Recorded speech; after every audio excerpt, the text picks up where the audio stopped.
Buongiorno a tutti e ben ritrovati qua su Radio Rossonera. È martedì 5 dicembre del 2023. Buona giornata a tutti. Enrico Boiani, ciao. Ciao, buongiorno a tutti. È una giornata post premi perché ieri tra l'altro ci sono stati posso dirlo un pochino è un pochino andato in secondo piano il Gran Galà del calcio. Mi sembra una volta era quasi, non so, lo si aspettava un po' di più, era un pochino Mh. più pomposa la cosa. Ieri comunque è andato in scena il Gran Galà del calcio e tra i premiati ci sono anche 2 rossoneri, tra poco ne parliamo. 3 in realtà. Sì, 3 rossoneri. Ne parliamo anche di ciò, parleremo di Pioli, parleremo della partita di sabato e di qualche movimento dal Golfo. Mh. Sì, serata di premi c'era anche il Golden Boy ieri sera, in quel di Torino, quindi è stato premiato Jude Bellingham come miglior gio p il "pallone d'oro dei giovani" tra virgolette, no, se vogliamo, tanti altri premi anche lì. Dicevo 3 del Milan perché era premiato anche Theo Hernandez, che non era presente al Gran Galà del calcio. Dovete premiarci a noi, anche voi, mettendo like a questo video se non lo avete ancora fatto, ma visto che ormai ci ascoltate tutti i giorni, lo avrete fatto proprio entrando. Appena cliccate sul link, appena aprite il video, voi dovete mettere like, iscrivervi al canale e attivare la campanella per tutte le notifiche. Va bene, ieri è stati premiati quindi Mike come miglior portiere, Sì. se premiavano Onana, era da prenderli sotto casa, e Raffaele Leao tra gli attaccanti, ne ha dato 11. E Poi vabbè, Teo in difesa. metteva in difesa, sì. Poi il miglior giocatore della Serie A è stato Victor Osimhen, dai, e ci può stare assolutamente. Sì. Ma andrei oltre. A proposito di Teo, mi sa che gli tocca. Eh sì. Gli tocca perché non ci sono più i centrali, lo sappiamo, e Kier è ancora indisponibile, a Che ti meno devo che dire? lo si rimetta in piedi. Il problema è che lo puoi anche rimettere in piedi, ma sempre da 40 giorni di inattività arriva e quindi gli tocca. Direi di sì, in attesa di capire il risvolto per Leao, su cui predichiamo calma e attendiamo. La vedo difficile per Bergamo, ma comunque bisogna recuperarlo bene per le prossime. Credo proprio che si possa andare verso la seconda gara di Teo da centrale, che ti direi ci darà una risposta ancor più, come dire, precisa su quello che è poi il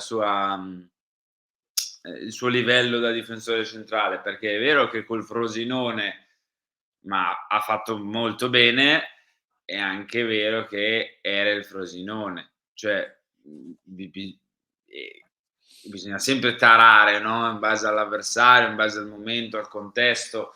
L'Atalanta sarà, come dire, leggermente arrabbiata o comunque vorrà Vabbè, riscattarsi dopo la brutta prova, in quel di Torino contro il Toro ieri, sconfitta 3-0, tra l'altro con doppietta di Duvan Zapata, quindi proprio è stata una sorta di mini debacle per l'Atalanta e quindi vedremo, ecco. Di sicuro mi sento più sicuro, scusate il gioco di parole, cioè la ripetizione, con Teo sano, abile, arruolabile, piuttosto che con un Kier rientrante dopo 40 giorni, ecco, se non di più. va bene, speriamo bene. Prima di parlare della partita ancora una volta, breve passaggio nel Golfo, Henry. Allora, questo è il Sole 24 Ore di oggi.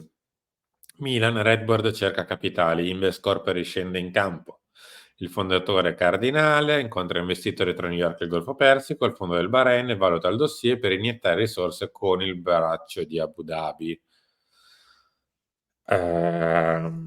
Cosa possiamo dire? Eh, sto Io cercando le lascio a te parole. il bilancio.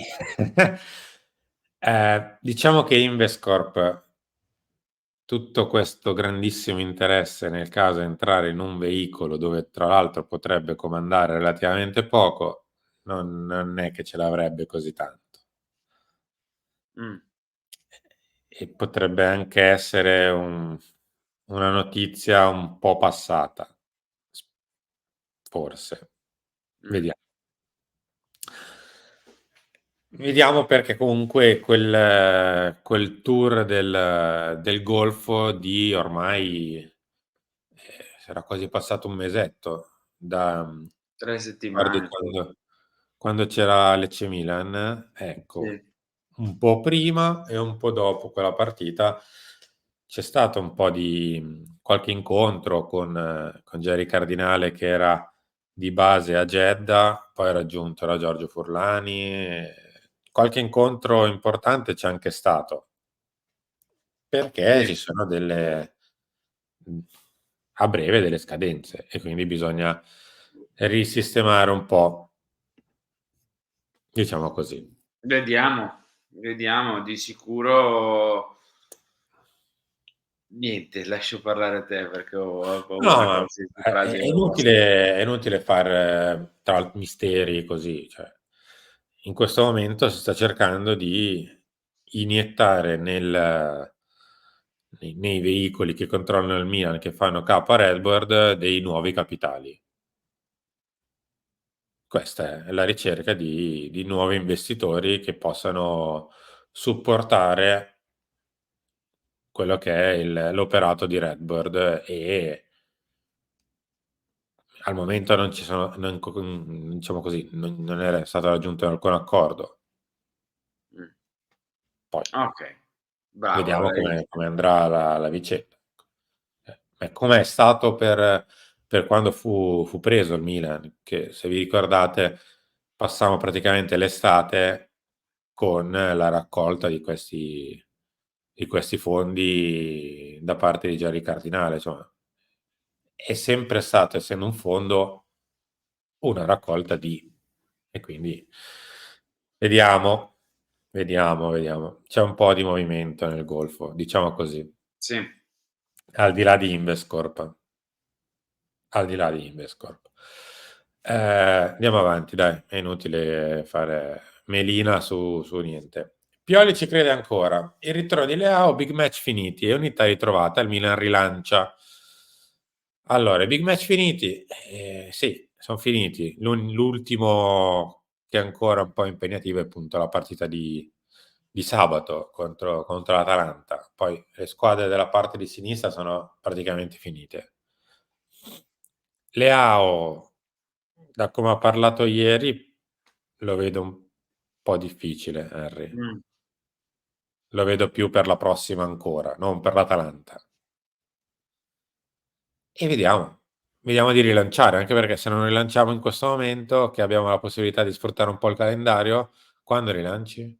No, devi rilanciare. Sei a 6 punti al 5 dicembre, è giusto rilanciare. Cioè, è doveroso ti direi, perché sei Milan, perché il calendario te lo permette e a tal proposito, come dicevamo ieri, credo che il Milan se voglia rilanciarsi, se vuole rilanciarsi, nella corsa scudetto debba comunque mettere in fila 3, 4, 5 vittorie.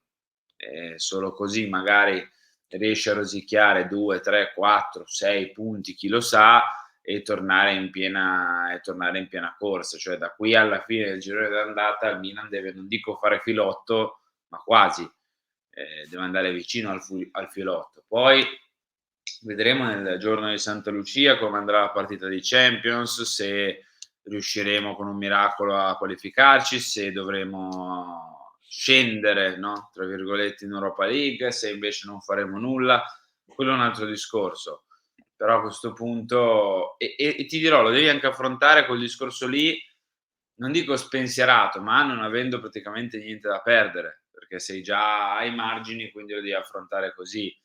Qui invece da perdere hai, perché il campionato ancora è lungo e devi fare in modo che diventi un campionato diverso e di vertice, ti direi, e non un campionato dove navighi, come dire, a vista, dove una partita vinci, la partita dopo pareggi male, la partita dopo la perdi, poi torni a vincere, poi ripareggi, poi magari ne vinci 2, poi ne perdi male un'altra. Cioè, non deve essere questo il campionato del Milan, non deve essere un claudicare e arrivare tiepidamente e comodamente al quarto posto, cosa che può fare benissimo. Deve essere un provare ad arrivare davanti a tutti, perché 6 punti al 5 dicembre sono recuperabili e devi Mh-mh. provare a farlo. Assolutamente sì. Harry, noi siamo arrivati in chiusura, ci ritroviamo qui a Milan tra poco, poi ci Sì, sarà tempo di lunch, di talk e poi via via tutto il resto dei nostri appuntamenti. Quindi grazie. grazie a te, grazie a tutti. Ciao, mi raccomando like, iscrizione, abbonamento, campanella, solite cose. Ciao. Vi salutiamo dal golfo. Ciao.